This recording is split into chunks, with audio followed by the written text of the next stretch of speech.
WXB102, the station that dares to be different. You're listening to Lena, broadcasting live from Newcastle, in the dreary northeast of England. And guess what, everybody? I've got Mark Burgess, the iconic post-punk new wave legend, with us right now. We're going to be interviewing him, so get your questions on the ready. And this is going to be a historical event for WXB102 because everybody knows we've been massive fans of the Chameleons. So here goes, everybody.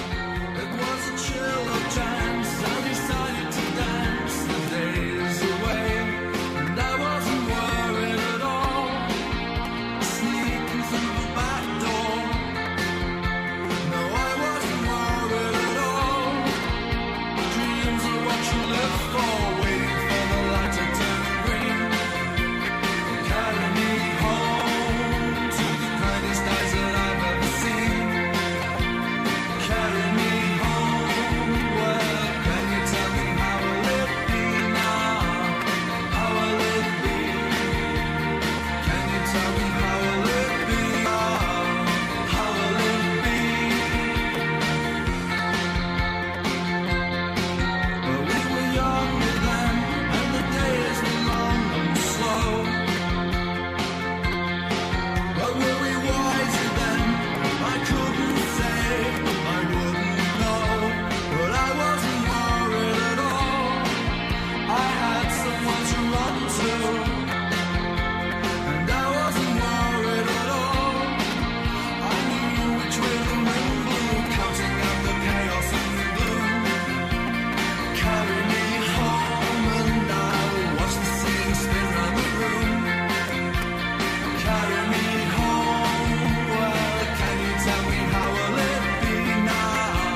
Hello, yeah, we're back. You're listening to the station that dares to be different, WXB102, and my name is Lena.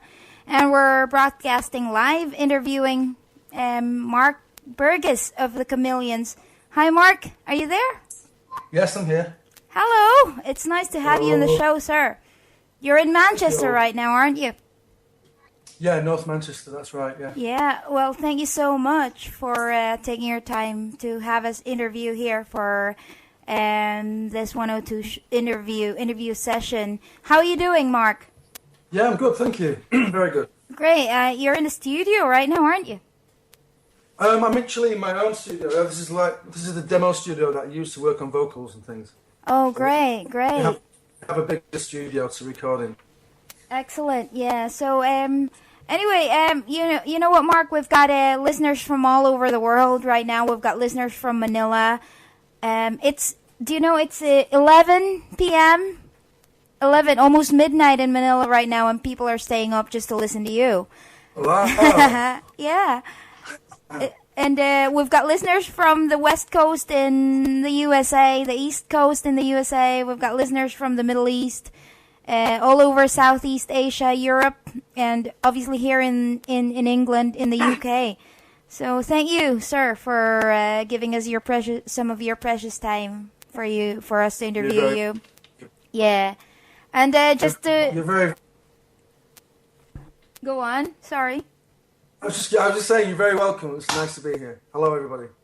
Thank you. And well, the Chameleons. What can we say? We've been listening to your songs since the mid '80s. Mid to late '80s, and it's made a big impact on the Philippine airwaves. Well, when I say Philippine airwaves, it's a WXB102, and you have such a massive cult following in Manila. So tell us about the Chameleons, 1981, right? Tell us about your influences and how you started. We all kind of brought different influences to the band. There were certain things that we kind of mutually liked, but I mean, we all brought different things to it. I mean, I was listening to records very early age, like at 4 or 5 years old. So my first records were all early '60s records, predominantly the Beatles. And then I got into glam after that, which was like T-Rex and David Bowie and Sparks. And that led then to the kind of heavier sort of '70s stuff like Led Zeppelin and the Sensational Alex Harvey Band and stuff like that. And then punk happened, and that's when the first song we started. Yeah, and that's kind of when, because like myself and Reg Smithers and Dave Fielding from the band, we were all friends from childhood, but we kind of fell in touch with each other as we got older. And then with the punk thing happened, we kind of fell in with each other again. We found each other again and started seeing each other at punk gigs around Manchester. So the punk thing was definitely maybe like the biggest direct influence, because that's when I decided I wanted to play music. And so I formed a punk band, and Dave and Reg had their own band. And then when those things kind of fell by the wayside, we joined up and brought all our influences, all our mixed influences together. John was very into stuff like Peter Gabriel. Yeah. He was a massive Peter Gabriel fan. Dave was very into the Americans. Well, his biggest band was The Who, which is an influence that he shared with Dave, with Reg. He and Reg were very into The Who and stuff, and the Stones, and they brought that in. And Dave had liked a lot of 60s American music, like Crosby, Stills and stuff like that. And me and Reg shared a big passion for the original Alice Cooper band. That's how we started kind of talking about music. So we all brought very different influences into the mix, Well, yeah. And guess what? We appreciate your music. And isn't it amazing? Because I've interviewed about 3 or 4 new wave musicians, and they were really surprised that this little country in Southeast Asia have like sort of been playing your music. You know how like do you have any idea that Tears made it big in Manila? I did until I think about 2 or 3 years ago. I started getting people writing to me from the Philippines asking if there were any chance we could get the band there.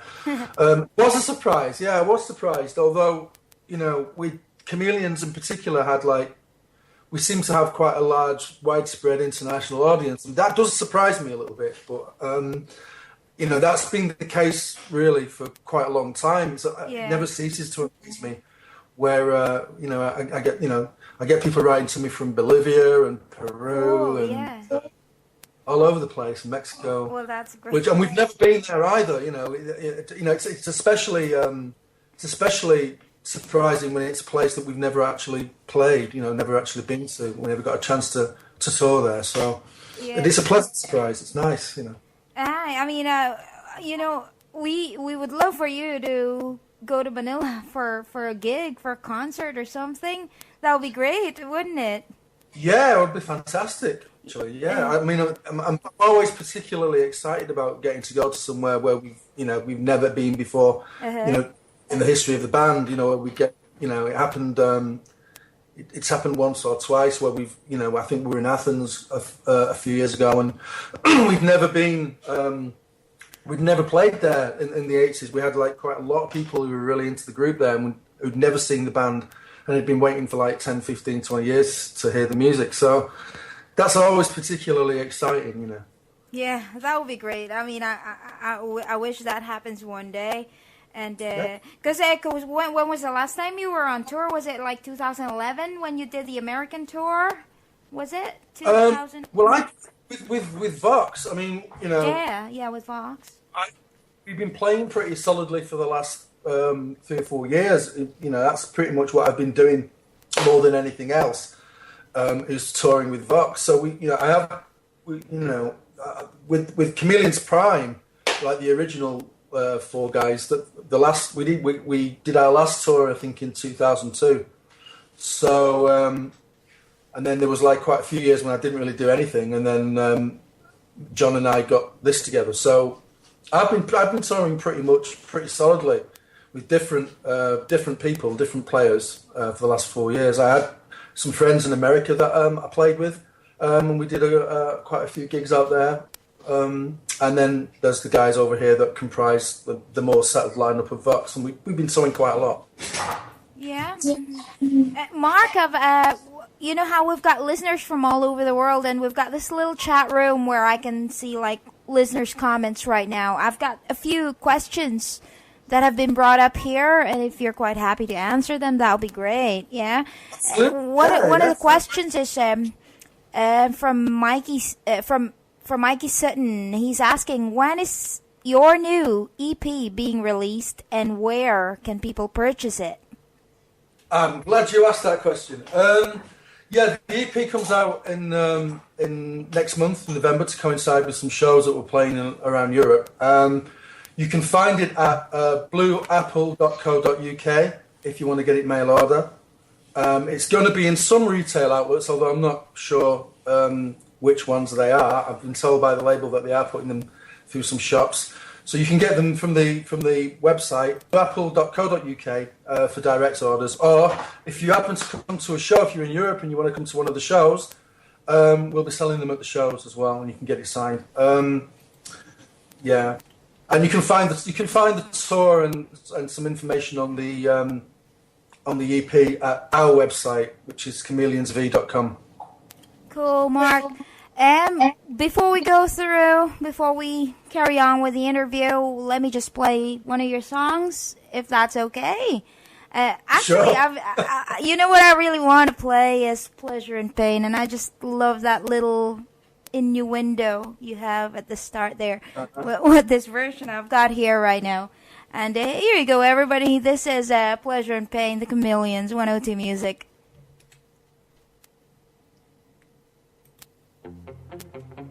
Hey, headphones have gone off.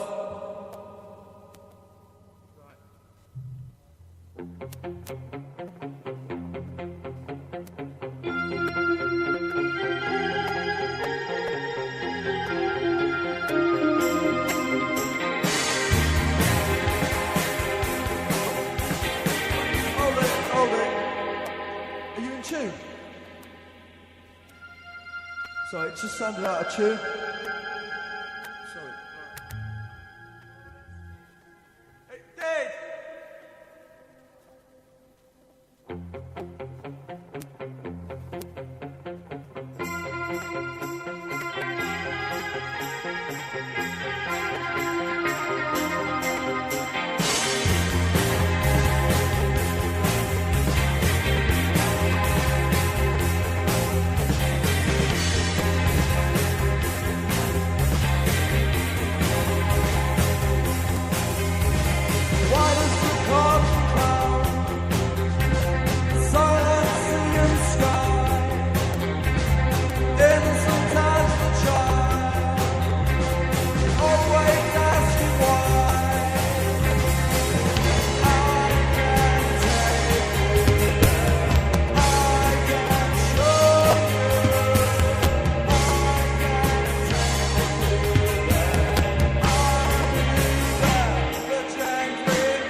rose-colored lights falling in. Is it you? Is it you? Is it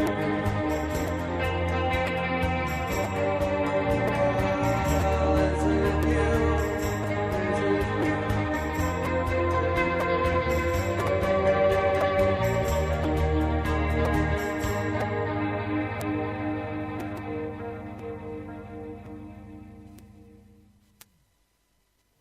Hi, Mark.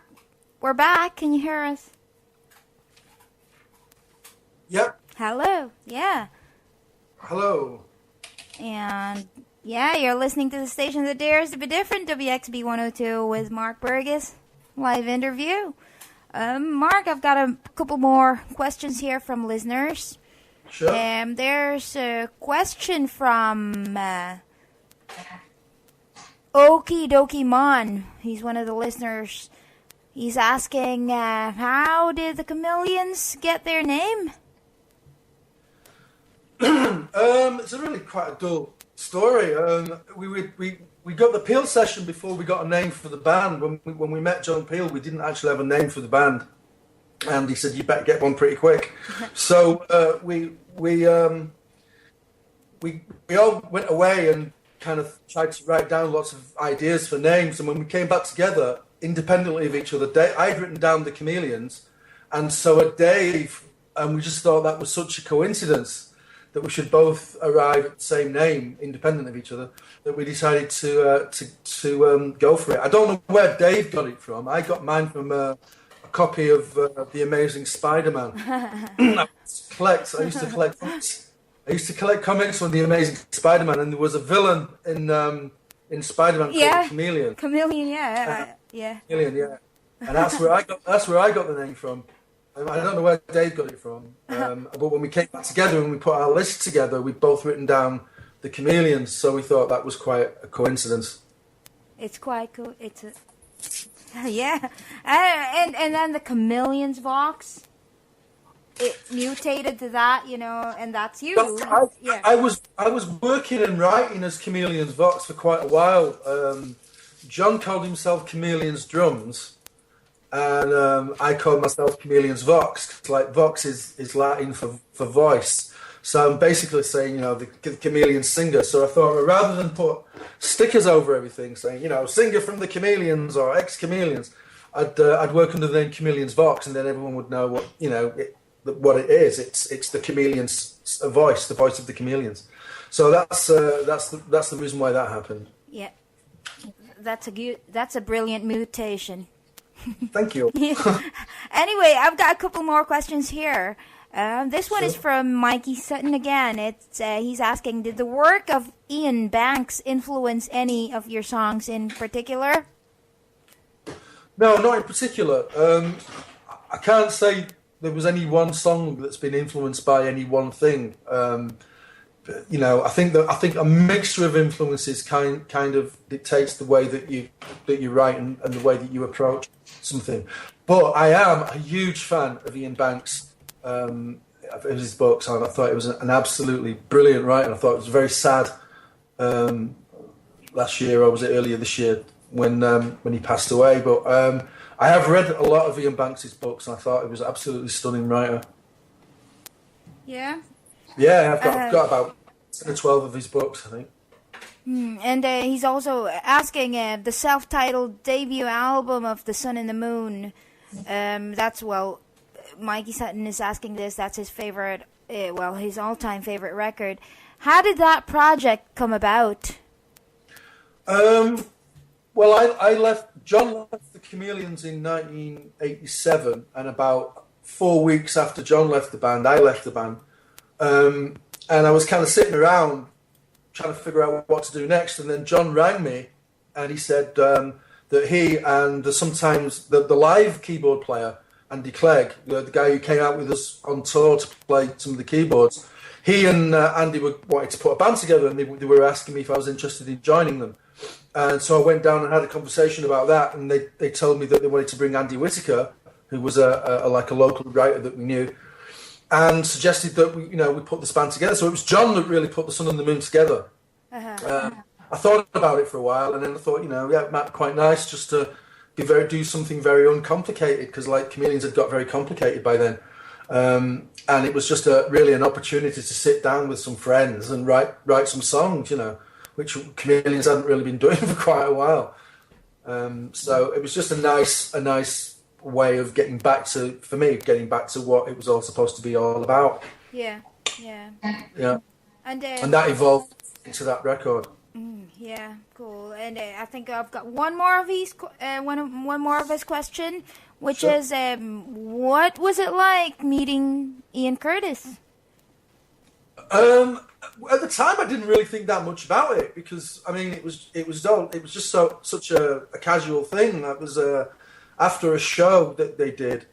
I think it was probably the last but one show that Ian did, and I'd stayed behind after the show to help the organize, because there was a riot. The audience, the audience trashed the place. I mean, they just like smashed the place to pieces. And I knew the organizer, so I'd stayed behind to help the organizer clear up. So I was coming out, and I'd played there with my punk band about a month before, and we got a really great review. And there was a journalist writing for the local paper who reviewed my band, who gave me a really good review. And he was sitting there with Ian. So I said hello to him, and he invited me over, and I sat down, and we had a very 10 or 15 minute conversation. But at the time, I didn't really think much about it, because I mean, I'd seen Joy Division quite a lot of times around town, and there wasn't this big reverend. I mean, No, I know exactly what you mean. I mean, I was sitting down with a rock icon or anything. He was just a very ordinary guy, Yeah. like I am. So it was a very casual 15-minute conversation, and then and then I just left, and I didn't really think a lot about it until about a few weeks later. Was or a month, or I can't remember exactly. Maybe 5 or 6 weeks later, I don't know. We were listening to John Peel, and we heard this Joy Division track from the album that I think it was either just out or just about to be released. And because Closer wasn't out at that time, they were playing songs from it, but it wasn't out. And I heard John Peel say, that was for Ian Curtis, who passed away in the early hours of this morning, and I was with Reg at the time. And then he became a legend, didn't he? And then years followed. Yeah, that's where the myth came from. But I mean, at the time, I didn't really think that much about it. I was just chatting with a guy. Yeah, basically, he was just a normal Salford lad, wasn't he? Yeah, I mean, he was. Yeah, I mean, who's a great artist, and Yeah, there wasn't that reverence about it. Yeah. I wasn't like, ooh, I mean, I mean, it was just Ian, and I'd seen him perform a few times, and that was the first opportunity I got to exchange a few words with him, and that was it, really. I didn't really think that much about it. Yeah. It wasn't until later on, people would ask me about, Joy Division and stuff, and they'd say, oh, did you ever meet him? And I'd go, yeah, I met him for about 15 minutes one night after a show, and they were like, their chins would hit the floor as if I'd said I'd met Jesus, That's when I started getting an idea that I thought, oh, hello, he's getting a bit, To get back into you, Mark, tell us about your book. You've got your autobiography, View from a Hill. When was it published? 2007, was that right? Yeah, I got it. Published it in 2007. Tell us about your experience writing it. I mean, tell us about the book, your autobiography. I wasn't very serious about it when I started it. I mean, when I wrote quite a lot of stuff material for it, I started it in 1989. When I got my first Mac. I got a Macintosh, and I was trying to learn how to use it, and So I fired up the word processor, and I was just started writing it, and I must have mentioned it at some point. I just kept it going, and I must have mentioned it at some point, because about 5 or 6 years later, I did the internet. By that time, had evolved a little bit. It was in about '94, and somebody asked me about it, so I told them I was casually writing it. They'd asked me if I would ever thought about writing a book, and I told them I was writing this stuff. And then when it got out that I was writing it, people started urging me to finish it. But it wasn't until my father was diagnosed with cancer, and he was dying, and that's when I decided to kind of really seriously pull it together as a book and publish it, because I wanted him to read it. So I wanted to give him a copy. That was the aim. was to publish a copy that I could actually put in his hands physically. So that's what I did, and it came out in 2007, about 18 months before he died. So yeah, I was very happy. He likes it a lot, but that was all it was really. It was just, that's how it started, and I wasn't really serious about it. It was other people urging me to do it, and then my father's illness eventually that got me to finish it and publish it. It was sold out. What? No, I mean, massive sales in Europe. Yeah. Yeah, it sold out really fast. I mean, the first edition sold out almost immediately, and then there was an American paperback edition, but I kind of fell out with them because I thought it was far too expensive. You know, I think I saw how much they were selling the book for, and I got really pissed off because it was something like they were charging more for the paperback copy than I charged for the first edition hardback, and I just thought that was a bit out of order. So I'm renegotiating that at the moment to put it back into print, but I'm also working on a Kindle and ebook version of it because it's quite a big book to lug around. I mean, that'll be great. I'm a Kindle fan, so I'll get it from Kindle someday. I didn't think I would be. I didn't think when it first came out. I didn't think I would be. I didn't think it had legs. But having actually, sampled Kindle books and ebooks, I'm a big fan of it. Very convenient, yeah. I mean, cause to travel with books, yeah. And that just, I can take like an entire library of books around with me on a plane.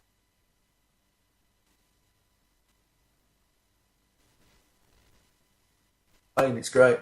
So I'm really happy about that. Yeah. So let me just do a shout out. Everybody get that book, View from a Hill. It's Mark Burgess autobiography. Get it from Kindle soon. Get it from paperback. Just get it. Yeah. Anyway, Mark, we've got another question from. Sorry, go on. I don't get the American one. It's so expensive. Wait for the reissue. Okay.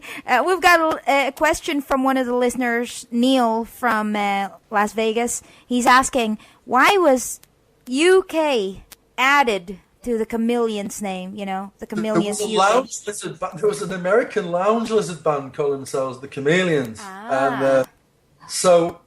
You know, they were like a cabaret kind of lounge band, and we just you don't want to be mistaken from them. I think Geffen tried to negotiate with them and just say, well, look, you know, this band is, and they wanted like a load of money. This is the story I heard anyway. They wanted a lot of money to relinquish the name, so Geffen just put UK after the name just to clarify, you know, the situation that we were actually the English Chameleons. And I used to walk around Geffen with a magic marker and putting letters in front of it. So sometimes you'd see posters and it'd say "Chameleons suck," or another time it'd say "Chameleons fuck."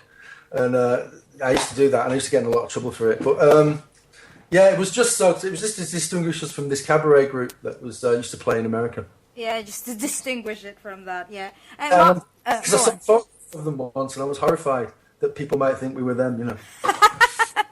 Yeah, I mean, before we get back to the interview, let me play this song for you, everybody. This is Singing Rule Britannia. Yeah. While the walls close in, the Chameleons, everybody.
WXB102, it's 48 minutes after the hour. You're listening to Lena broadcasting live from Newcastle. And we're still here with Mark Burgess. Hiya, Mark. Hello. Still all right there in the studio? Oh, yes. Yeah? And we've got a... Great. We've got a couple more questions in this one. Comes from Leon. Leon is in New York. She's asking, what inspired you to do the song Sally from Here Today, Gone Tomorrow album? I've no idea. I mean, we were demoing in the studio, so we were literally just like jamming the idea out, and I was just singing whatever came into my head at the time. So to be quite honest, I have no idea. I mean, Sally was my girlfriend at the time, so I imagine she had an influence on it. But I wasn't really thinking about anything. I was just trying to find. I was trying to find the vocal ideas. You know, I was just playing with the track as we did it, and it was being recorded. So that's why we never really issued it on anything. I think it came out on a retrospective record, but it wasn't even finished. It was just like a 3-minute idea that Reg and I had started off, and I was just singing anything over the top of it just to try to find, you know, the vocal ideas. Yeah, and then a great song was born. So, yeah. Another question is, what is the story behind Tears? Well, again, Reg and I had started the idea off, and we were making our first record for Geffen at the time, and I didn't really have a theme to begin with. I had the melody. I knew vocally what I wanted to do, but I didn't actually have any lyrics. And then, right in the middle of that, my friend Sam died, and it was a very emotional few days. So when we went into the studio, that was my theme. So it basically deals with with loss, you know, losing somebody who's really important to you, who's like, you know, kind of who you've grown up with and stuff. Well, that's given, you know what, Tears has made such a big impact in the new wave musical scene in Manila. Everybody who knows, who's a big fan of WXB102 and the Chameleons, knows Tears. And it's like, it's become an anthem for us. And it's such a great song. And I mean, WXB plays it every day. It gets requested every day. Thank you. Yeah, and Don't tell Billy Bragg, because he slagged it off on the radio when it came out. He said it was one of the worst records he'd ever heard. So go and tell that to Billy Bragg. And, no. Tell him it's one of the best songs that's ever made. Yeah. Go on, you tell him that. I will. Okay. We've got another question from Mel Gonzalez. He's asking, Mark, how many bass guitars do you have? Which model is your favorite? I actually only have one at the moment, and that's it's actually a Japanese Squire precision bass. It's called a JV bass. It's a Japanese vintage bass, and it was made. It was to replicate an early '60s CBS bass. It's actually the best bass I've ever played. It used to belong to a friend of mine called Paul Cliff, who's now a really great photographer, and it used to be his, and now it's mine. Cool. Yeah. Yeah. That is my it's my favorite. I don't think I'd ever find another one like it. It's absolutely unique. But it's based on a Fender Precision. Oh, it's a prized possession now, isn't it? Yeah. It is. Keep Yeah, a hold it's on it. priceless. Yeah. Yeah. We've got another question from somebody. Well, we've got a question from Mark Serrano. He's in Vacaville.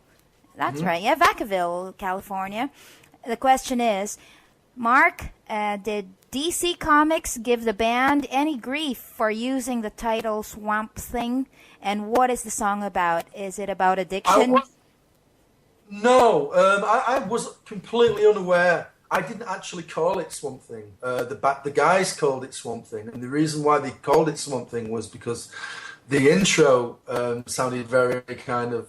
It was evocative of Louisiana kind of southern banjo thing. So that's why they called it that, and it just stuck. But no, it's not really about an addiction. It's more about it's about the spread of it's about the spread of consumerism and the market economy. I saw that as kind of like a plague, really, that was kind of sweeping across, taking over people's lives and making it a priority over everything else. That's what I was trying to say in the song. When the walls that come tumbling down, I was the Berlin Wall, but it hadn't actually happened when I did it. I was imagining this like tidal wave of global market economy just sweeping over the world and washing everything away and washing everybody's values and washing everybody's ethics away and just sweeping over the whole world. And these barriers that were there then, these idealistic barriers would be swept away, which is pretty much what happened. About 6 or 7 years later, that's exactly what happened. So that's kind of what it dealt with, really. That's what I was trying to say in the song. Okay. I've got a question for you, Mark. What's your favorite album by another artist? Oh my God! I know there's a lot. Well, just the first thing that comes to your head. Maybe one of your top 10 favorites or something. One of my top 10 favorite albums. I would have to say Grace by Jeff Buckley. I think definitely. It's one of my top 10 albums. That's one of the ones that I would grab. Jeff Buckley, yeah. Mm-hmm. Yeah. I think brilliant that album artist, is yeah. a masterpiece. I like In Rainbows by Radiohead. I like. You're a big fan of Radiohead, aren't you? I was pretty much I think actually Pablo Honey was the first thing I heard, and Ben's, and then I was completely thrown. That's what I like about them, really, is that they completely threw me every time. It's like when on Pablo Honey and on the Bends, you think you've got a handle on the band, and then they just throw you a curveball with OK Computer, which was completely different, and then Kid A, which was like completely different again, Amnesia, which is so. I mean, that's what I love about them, really. I love the way that they don't really, they're not afraid of change and evolving, and they don't feel like they just had this massive hit album, and then did something completely against that, completely different, and so I have a tremendous amount of respect for them artistically. I don't like absolutely everything they've done, but I don't think that's normal. That's normal with me. I exactly get what you mean. Follow one of my favourite bands, but there's been times when I've not liked something, but in times when I've absolutely been raving mad, and that's spanned like 25 years or whatever. So. Same with Bowie. I absolutely love David Bowie, but I don't like every single thing he's ever done, and that's okay. You don't have to. No, yeah. I couldn't really say. I mean, it would be. I'd have to sit here and think for about 2 hours to answer that question. Yeah. I like so much diverse music. I mean, I'm as likely to listen to classical piano as I am rock, or underground or whatever. I've got that many different sort of diverse tastes that I couldn't. There wouldn't be one definitive album. I couldn't say there's like one definitive album that's for me is like the album. It just doesn't work that way. I think there's so many great records made and being made and will be made in the future. I hope so. I don't like this. Like, what does that mean? And I can tell you what my favourite records are, but then that changes. Because it depends what mood I'm in. If I'm in a certain type of mood, I'll listen to a certain type of record. If I'm in a different mood, I'll listen to a different one. And I don't have one definitive kind of, this is the greatest album. I don't even know what that means. The greatest album ever made. I mean, I don't know what that doesn't make any sense to me anyway. That idea that you can have like one album is better than another one. It's like a record is, it either moves you on an emotional level or it doesn't. It's as simple as that. Yeah. A record moves you. It doesn't. Being competitive is like, I find that a lot. I've found that a lot over the years. This band's better than that band, and this record's better than that record, and I just think that is a complete nonsensical statement. I don't think it has any logic to it at all. A record is a great record, and one record isn't greater than another. They just got good records, great records, bad records. It's got to get to you. Subjective. Yeah. Yeah, I mean, when you were talking about your favorite records there, I just all of a sudden thought about my CD collection in my car. And sometimes one day I would listen to Johnny Cash, and one day I would listen to anti-folk New York, buskers from New York, and 1 minute I would listen to The Damned, and it's...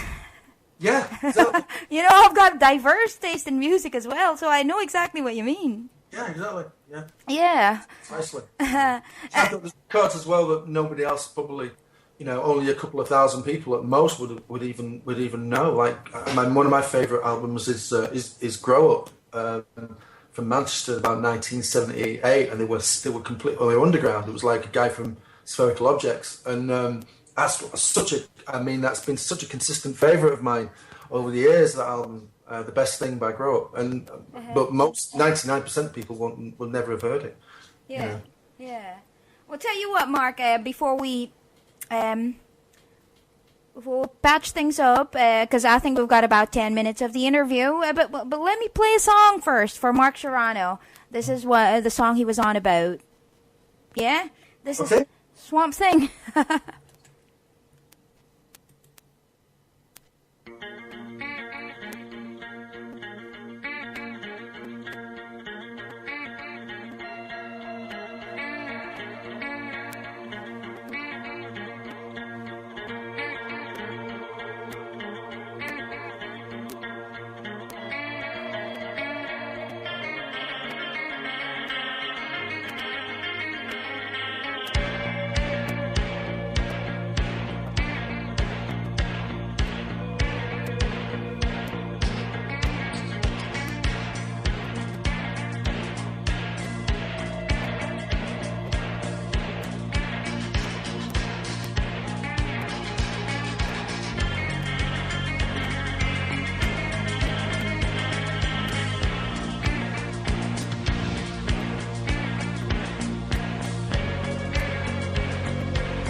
Is it any wonder? For I will scream at the TV screen. Close your eyes. Now the world is too much with me. Please leave, just go away, or I lose my mind completely. Just leave, please go now. Now nothing's sacred anymore. When the demon's breaking down your door, you'll still be stepped down at the floor. Not too many hours from this hour, so long. The storm comes, or is it just another shower? Not too many hours from this hour, so long. Now the storm has come, or is it just another shower?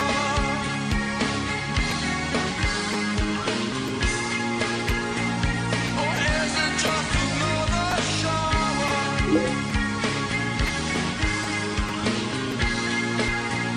Or is it just another shower?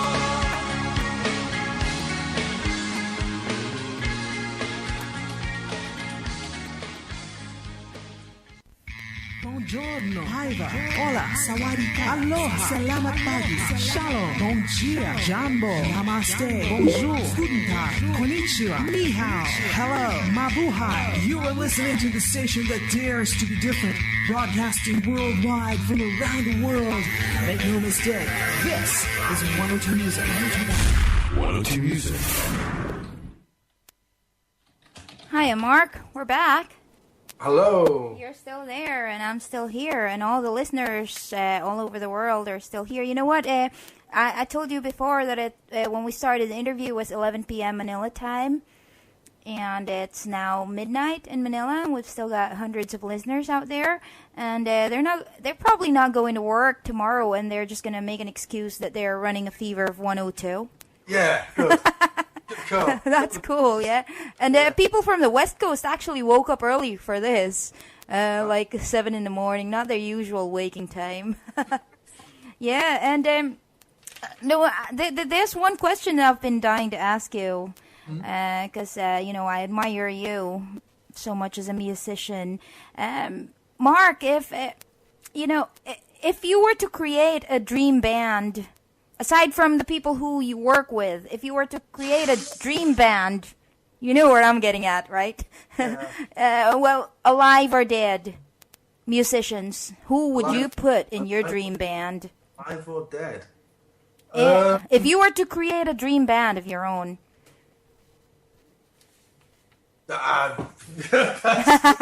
Who would you put in your dream band? I would definitely like to work with Mick Ronson.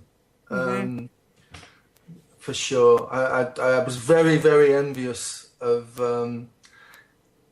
Morrissey when he made a record with Mick Ronson, because he was one of the people I would really love to have met and worked with. I'd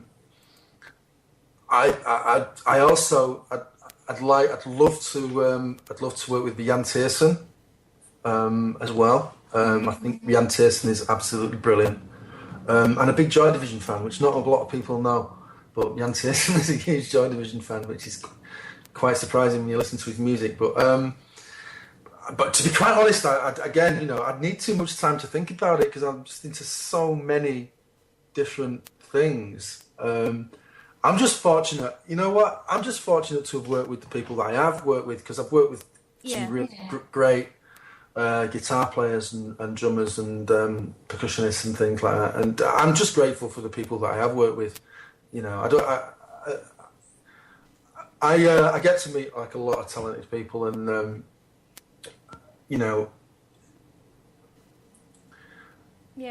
I can't really say. I'm quite happy with the people that I do work with, and I'm sure I'm going to meet a lot more. I would say definitely Mick Ronson for sure. Yeah. Mark, quick question. Amongst all your songs that you've written and sang, what is the song that you were most proud of? Which song am I the most proud of?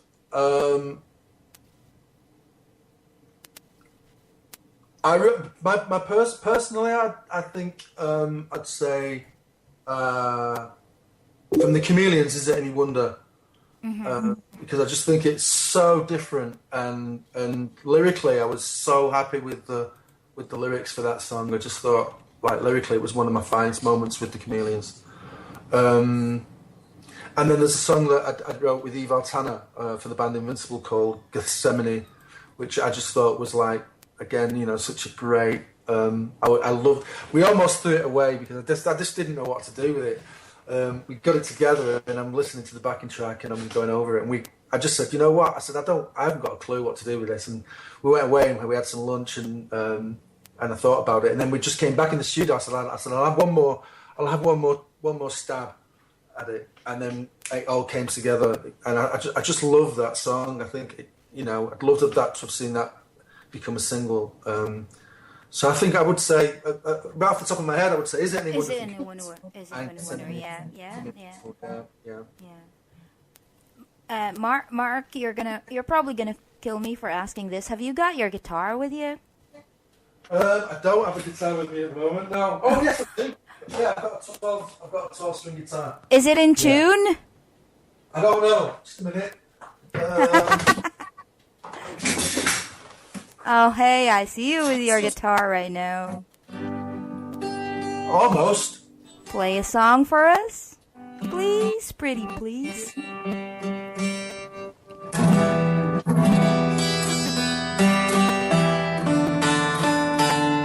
Hey everybody, this is Mark Burgess.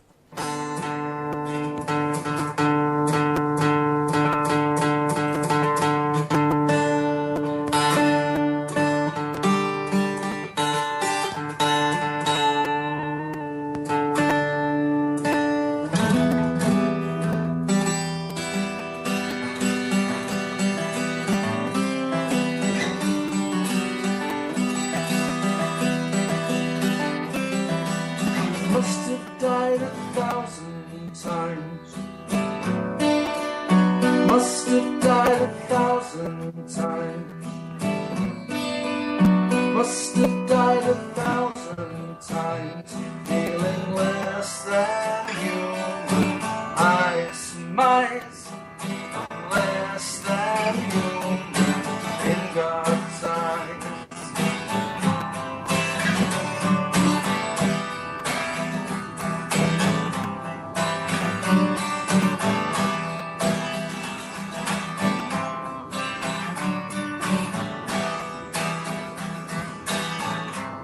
Time is on my side, she said.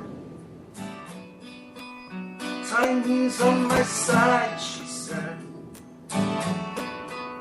You may be on your side, I said, but it makes no difference. In the end, he is coming after you, my friend.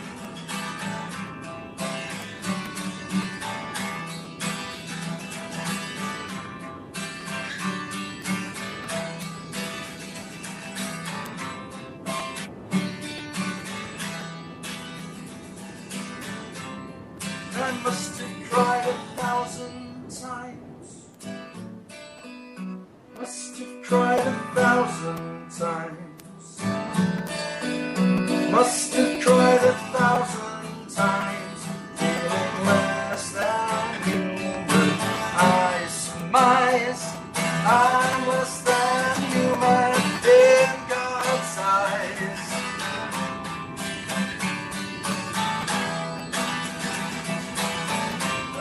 How time flies. How time flies. But time is on my side, she said. Time is on my side, she said. No, no, no. Oh, no, no, no. Oh, no, no, no.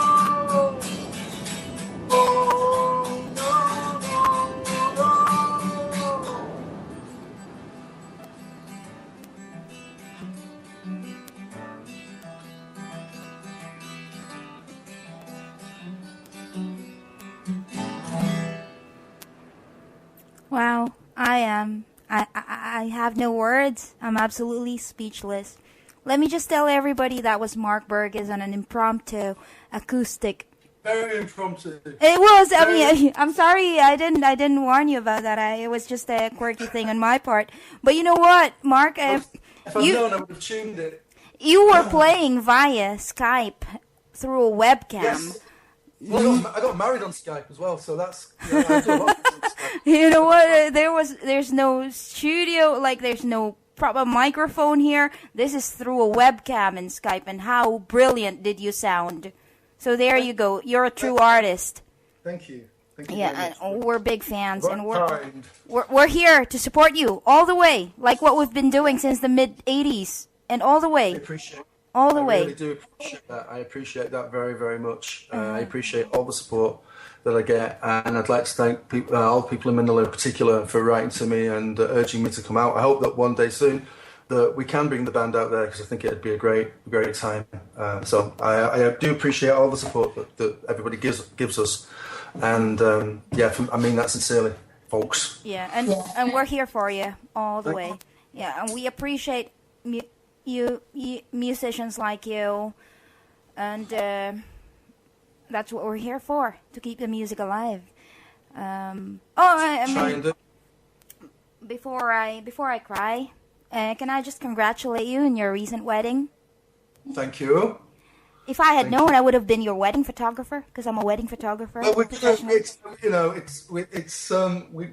we've married each other. We've got to do it legally next. But that's going to be next year when we're going to make it legal.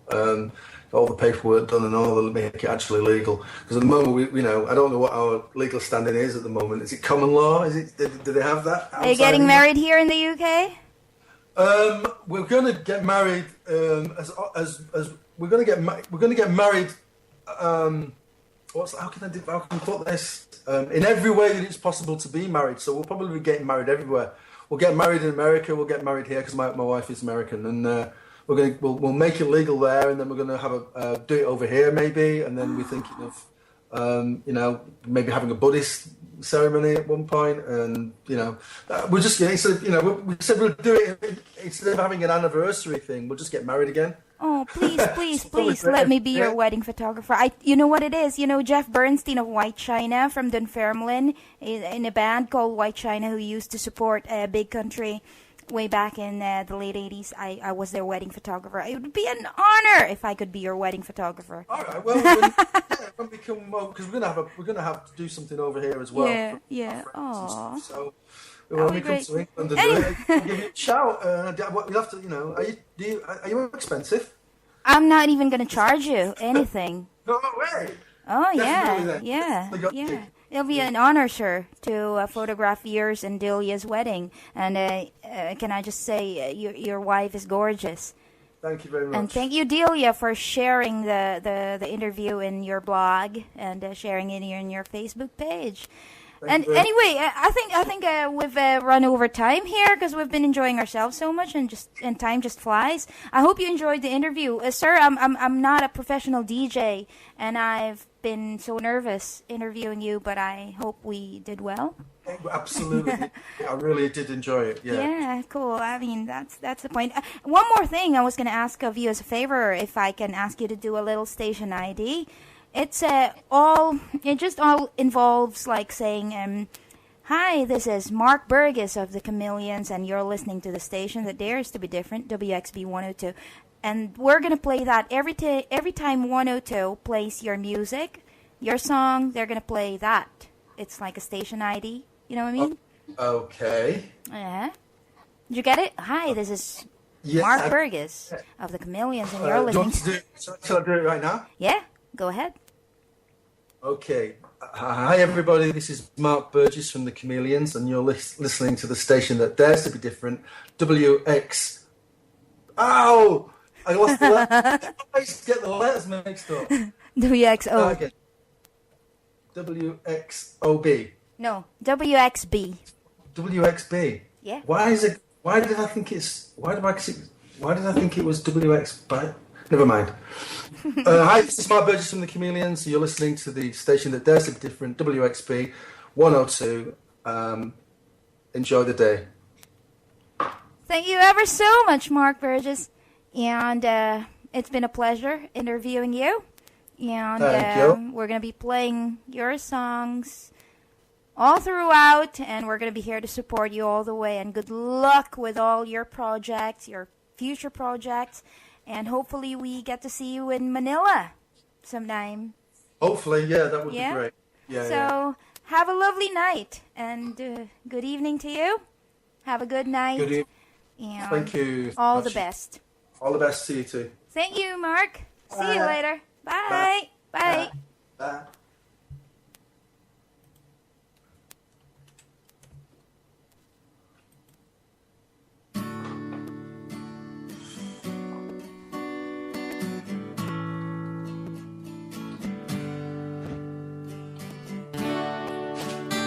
There you go. Yay.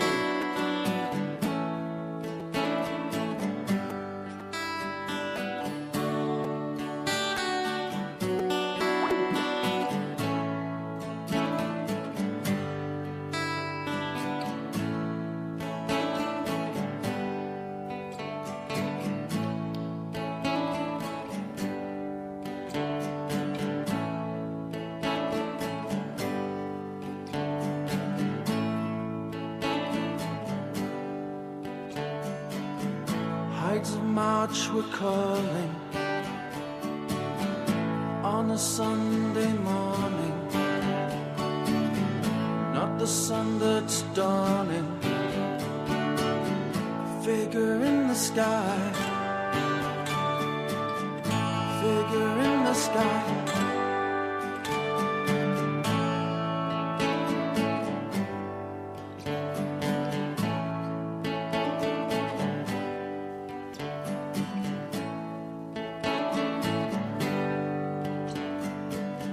Sure of what I'm facing,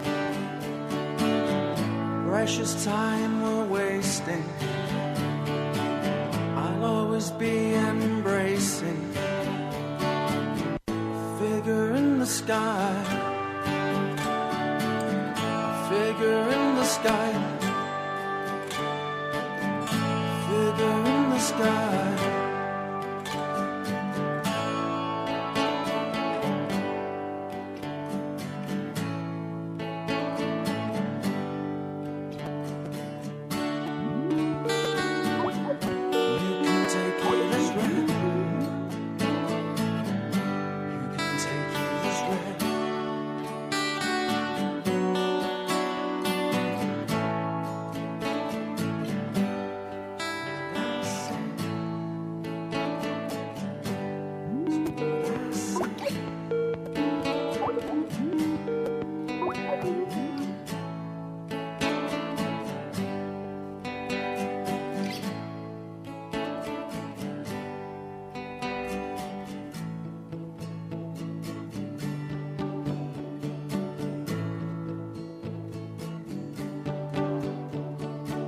Sure of what I'm facing, precious time we're wasting, here I am embracing a figure in the sky, a figure in the sky.